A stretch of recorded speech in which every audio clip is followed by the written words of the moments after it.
नमस्कार,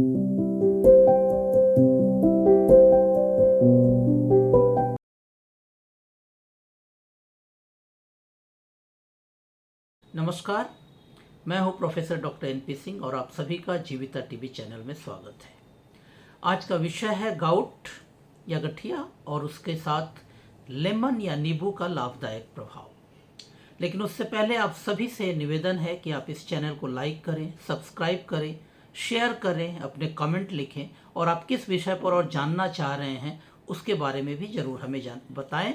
या आज के वीडियो पर अगर कोई विशेष भविष्य में और इससे ज़्यादा जानना हो या किसी भी तरह की इस पर राय लेनी हो तो आप हमारे कमेंट बॉक्स में भी आ सकते हैं या हमारे ईमेल आईडी पे भी संपर्क कर सकते हैं। तो आइए आज का विषय हम लोग शुरू करते हैं। गाउट, जो गठिया जनरल भाषा में कहा जाता है। ये विषय पर आने के पीछे एक बात कह दूं कि कई लोगों ने इस तरह के मुझे मेल भी किए हैं और संपर्क भी किया है कि थोड़ा सा ये आज की तारीख में ये बहुत ही ज़्यादा कष्टदायक रोग हो गया है और बहुत ज़्यादा लोगों को प्रभावित कर रहा है, तो इस पर एक कोई आप वीडियो बनाएं। इससे भी ज़्यादा दो एक बातें ये आई कि कुछ लोगों ने कहा कि मेरी उम्र कम है, मैं तो स्वस्थ नहीं हूँ, मुझे गठिया की लक्षण दिख रहे हैं, लेकिन मेरे घर में ही बुजुर्ग हैं, कई बुजुर्ग हैं या आसपास कई बुजुर्ग हैं, उनको तो कोई असुविधा नहीं हो रही है, तो इसके क्या कारण आ सकते। तो कई चीज़ें आई है। तो फिर मुझे भी लगा कि नहीं, ये सिर्फ रोग की दृष्टि से नहीं देखना होगा, एक सामाजिक व्यवस्था के बीच में भी देखना होगा कि स्वभावतः हम लोग समझते हैं ये बड़े उम्र का या उम्र दराज लोगों के रोग है, लेकिन ऐसा क्या है कि कम उम्र में हो गया, बड़े उम्र लोगों में कम है या बड़े उम्र के लोग दिख रहे हैं कि वो इससे प्रभावित नहीं है, कम उम्र के लोग जल्दी प्रभावित हो रहे हैं। तो ये उम्र के साथ साथ शायद कुछ और फैक्टर्स है, शायद उस फैक्टर्स को जो उम्र के साथ रोक दे रहे हैं या उस फैक्टर्स को अपने शरीर पे प्रभावित नहीं करने दे रहे हैं, वो स्वस्थ हैं किसी भी उम्र में, और जो उसको प्रभावित नहीं, उसको रोक नहीं पा रहे हैं, वो चाहे जिस भी उम्र में है उससे प्रभावित हो जा रहे हैं। तो आइए, गठिया के बारे में बहुत ज़्यादा नहीं, जनरल आप सभी जानते हैं कि ये जोड़ों में दर्द की बात होती है, जोड़ों में दर्द होता है, सूजन होती है और वहाँ लाल हो जाता है, और कभी कभी तो आपके जोड़ जो होते हैं वहाँ की जो साधारण जो मूवमेंट होती है वो भी रिस्ट्रिक्ट हो जाती है। यानी कि जो मूवमेंट की जगह पे जो वहाँ पे हम थोड़ा सा हिलाना या डुलाना या उसमें जो थोड़ा भी गति करना होता है, जोड़ से मूवमेंट करते हैं, वो भी रेस्ट्रिक्टेड हो जाती है और बहुत ज़्यादा दर्द होता है। और अब उसको पैथोलॉजिकल टेस्ट करते हैं तो ये कहा जाता है कि यूरिक एसिड डिपॉजिट हो गया है। तो सबसे पहले है कि इसका मतलब कि मुख्य कारण आ जाता है कि यूरिक एसिड डिपॉजिट होता है, और यूरिक एसिड जो शरीर में आते हैं तो उसको फिल्टर कौन करता है? किडनी करता है। यानी किडनी अगर प्रॉपर फिल्टर करता है तो शायद करे तो यूरिक एसिड कम डिपॉजिट हो या ना हो। तो एक ये तो हो सकती है कि हम किडनी के स्वास्थ्य को कितना सही रख रहे हैं।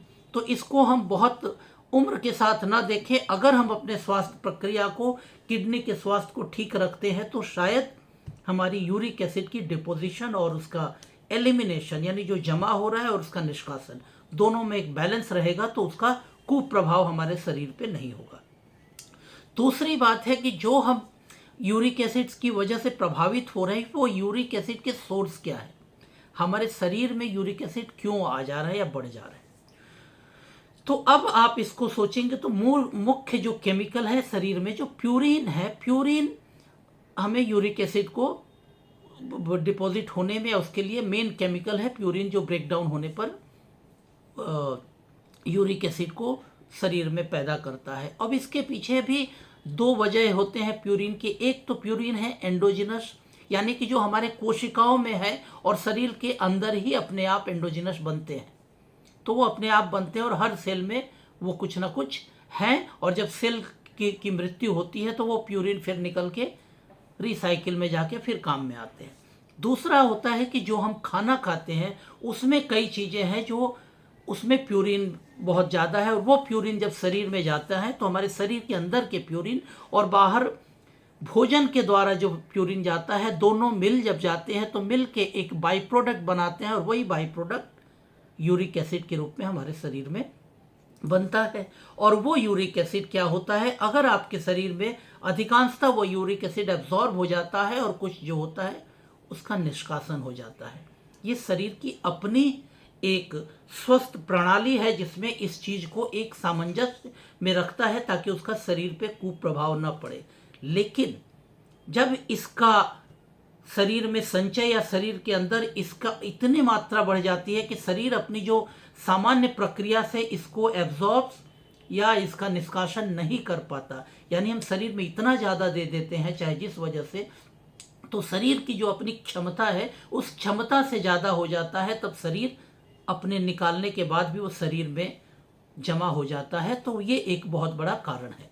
तो ये कारण अब आप सोच सकते हैं कि ये कारण उम्र की वजह से है या अपनी लाइफस्टाइल की वजह से है। तो अगर ये लाइफस्टाइल किसी के जीवन में है तो इसको पहले आपको सोचना पड़ेगा कि इस लाइफस्टाइल को हम कैसे ठीक करें। यानी हमारे प्यूरिन, तो बाहर जो फूड सोर्स से जो प्यूरिन जाते हैं तो पहले हमको उसको चिन्हित करना पड़ेगा कि कौन कौन से भोजन हैं जो इस प्यूरिन को हमारे शरीर में अत्यधिक देते हैं। तो उसमें सबसे महत्वपूर्ण है कि जितना भी आप एनिमल प्रोटीन खाते हैं और उसमें भी जब रेड मीट खाते हैं तो ये सबसे ज़्यादा प्यूरिन हाई फूड होते हैं, ये जाता है। जिनको अल्कोहल या शराब पीने या लेने की लत है तो उसके माध्यम से भी प्यूरिन हमारे शरीर में जाता है। जो सी फूड खाते हैं तो ये सब चीज़ें हैं। जो फास्ट फूड खाते हैं, जो बहुत शुगर बीवरेज खाते हैं, कोल्ड ड्रिंक्स या सॉफ्ट ड्रिंक्स पीते हैं, ये सारे चीज़ें आपके लिए एक बहुत अच्छा कारक है आपके शरीर में प्यूरिन एंट्री का। और आप इस चीज़ को आज की तारीख में या जो लोग भी इसको अपने जीवन के मॉडर्न लाइफ का अंग मानते हैं या स्टेटस सिंबल मानते हैं कि ये अगर हम लेते हैं तो हमारा समाज में रुतबा है, अगर ये नहीं खाएंगे तो शायद समाज में हमारा रुतबा कम होगा या समाज में हम अच्छे नज़रों से नहीं देखे जाएंगे, तो शायद ये मानसिक रूप से आपको कितना संतुष्टि देता है अलग बात है, लेकिन आपको शरीर को कहीं ना कहीं आपको रोगी बना रहा है और आपके आने वाले दिनों में आपके स्वास्थ्य को बहुत बड़ी चुनौती के सामने रख रहा है। तो ये एक प्यूरिन का जो सबसे बड़ा फैक्टर है उसको आप ध्यान रखिए कि ये बड़ा है। और जो फैक्टर्स क्या हो सकते हैं, एक फैक्टर्स हो सकता है कि शरीर में पानी की कमी, यानी हाइड्रेशन लेवल अगर कम है तो जाहिर बात है कि किडनी फिल्टर प्रॉपरली नहीं कर पाएगा और यूरिक एसिड यूरिया बाहर नहीं निकल पाएगा। तो पानी को भी प्रॉपरली पीने की और लेने की लत और आदत जाननी चाहिए। और इसके लिए मैं कहूँगा कि आप हमारे पुराने वीडियो देखिए कि पानी कैसे पीना है, कितना पीना है और कौन से पानी पीना है और किस तरह पीना है। ये सारी प्रक्रियाओं पर हमारे कई वीडियो पहले से हमने दिए हैं। उस वीडियो को देखें तो आपको समझ में आएगा कि पानी सिर्फ जैसे तैसे नहीं पी लेना है। पानी जो पीना है वो कैसा पानी होना चाहिए, उसका स्टोर कहाँ करें और उसका टेम्परेचर क्या होना चाहिए, सारी चीज़ें हैं। तो उस पर आप देख सकते हैं। यहाँ पे उस विषय को दोबारा मैं नहीं बोलूँगा। तो पानी एक बहुत बड़ी चीज़ है। दूसरा है कि अगर आपका वेट शरीर में बहुत ज़्यादा है तो वेट भी बहुत बड़ा एक फैक्टर्स होता है यूरिक एसिड डिपोजिशन को। तो आप कम से कम वजन पे कंट्रोल करिए। अब जो आते हैं हम लोग मैनेजमेंट वाली बात पे, जो आज का विषय है कि लेमन यानी नींबू। तो नींबू जो लोग हमारी परंपरा में आज जो कह रहे हैं कि हमारे कई घर में बुजुर्ग हैं, आसपास बुजुर्ग हैं, उनको इस तरह की समस्या नहीं है, तो एक चीज़ जानिएगा, उनके लाइफस्टाइल को जानिएगा।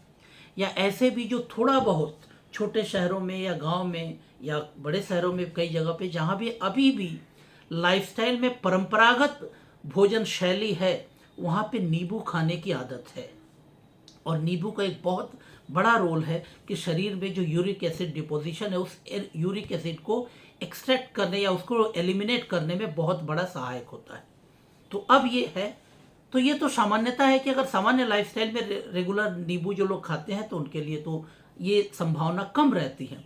लेकिन जिनको है या जिनको प्रोन है कि हाँ इनके अंदर थोड़ा सा उसके लक्षण दिख रहे हैं या ये हो यूरिक एसिड डिपोजिशन होने वाले हैं या हो गए हैं, तो वहाँ पे जनरल लोगों के तरह नहीं, आपको अलग तरह से नींबू के रस जो है उसको लेने के लिए या लेमन जूस को कैसे लेना है। तो लेमन जूस ये डिपेंड करता है कि आपकी सीवियरिटी कितना है, लेकिन फिर भी सारे दिन में 1 से 2 नींबू और उसके एक्सट्रैक्ट करिए फ्रेश, जब लेना हो उस समय एक्सट्रैक्ट करिए और एक्सट्रैक्ट इतना अच्छा से करिए कि उसमें उसके जो छाल या पिल है उस पिल के अलावा कुछ नहीं बचे, बाकी सब रस निकल जाए। और जाहिर है कि उस रस को अगर आप डायरेक्ट लेंगे तो थोड़ा सा असुविधा होगा, क्योंकि वो एसिडिक इन नेचर है, तो इतना कॉन्सेंट्रेटेड नहीं लेके तो उसको पानी में डाइल्यूट कर लीजिए, पानी में लेके तब उसको लीजिए और 1 से 2 नींबू सारे दिन में सुबह से लेके शाम तक उसको आप जरूर ले लीजिए। इसको लीजिए कितने कुछ दिनों तक, तब आपको लगेगा कि उसका फ़ायदा मिल रहा है। लेकिन एक चीज़ और मैं यहाँ कहूँगा कि इस पर आप लोग ज़रूर ध्यान दीजिएगा कि जब आप इस तरह के लेमन जूस ले रहे हैं तो एक चीज़ बेहतर है कि आप किसी बहुत ही योग्य और प्रशिक्षित प्राकृतिक चिकित्सक के निगरानी में लें, क्योंकि जो लेमन जूस है अब जब ये डाइजेस्ट हो जाता है तो हमारे शरीर के अंदर क्षारीय गुण पैदा करता है, तब तो हमारे शरीर के लिए बहुत अच्छा है।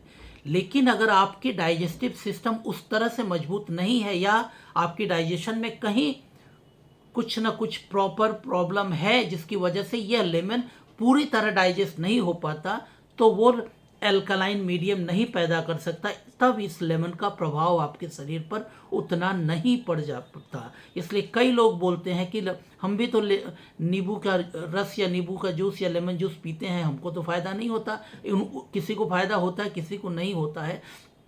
तो ये लेमन की तरह नहीं है कि फ़ायदा होगा या नहीं होगा, ये डिपेंड कर रहा है कि जो लेमन आप खा रहे हैं या ले रहे हैं उसका जूस, वो लेमन प्रॉपरली अगर डाइजेस्ट नहीं हो रहा है तो वो लेमन आपके लिए काम नहीं कर रहा है। इसका मतलब आपके शरीर उस लेमन को उस लेमन के रूप में डाइजेस्ट हो के जिस एंड प्रोडक्ट में पहुंचना चाहिए उस वहाँ तक उसको नहीं ले जा पा रहा है। तो पहले उसकी ट्रीटमेंट होनी चाहिए या उसकी प्रक्रिया को ध्यान देना चाहिए कि हम उस लेमन को सही तरह से डाइजेस्ट कर पाए, सही अब्जॉर्व कर पाए, तो उसकी चिकित्सा होनी चाहिए। तो बेहतर हो कि जब आप इसको लेमन ले रहे हैं तो एक सिर्फ लेमन की तरह नहीं कि घर में रखा है ले लिए, आप बेहतर हो इस चीज़ को किसी अच्छे प्राकृतिक चिकित्सक से सलाह लेके लें, तब आपको लगेगा किसका बेनिफिट आपके शरीर के हिसाब से लेमन का लाभ मिलेगा या नहीं मिलेगा, मिलेगा तो कितना मिलेगा और नहीं मिलेगा तो उसके पीछे के क्या कारण है, उस चीज़ को आप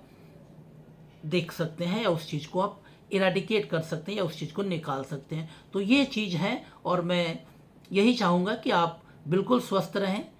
गाउट के बारे में इस तरह से आप कम से कम अपने लिए ध्यान रख सकते हैं, अपने घर के लोगों को ध्यान रख सकते हैं, थोड़ा सा हल्का मूवमेंट या वॉकिंग हल्का फुल्का कर सकते हैं ताकि वो जॉइंट पे ज़्यादा प्रेशर ना आए। तो ये सब चीज़ें कर सकते हैं, लेकिन लेमन को जितना सहज समझते हैं उतना सहज नहीं है। व्यवहार करने के पहले क्या क्या इसका इफेक्ट होता है ये किसी प्राकृतिक चिकित्सक के सलाह से करेंगे तो आप ज़्यादा बेनिफिट होंगे।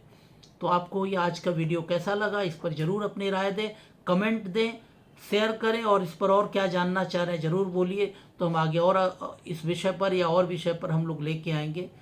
आज के लिए इतना ही। स्वस्थ रहिए, शानंद रहिए। नमस्कार।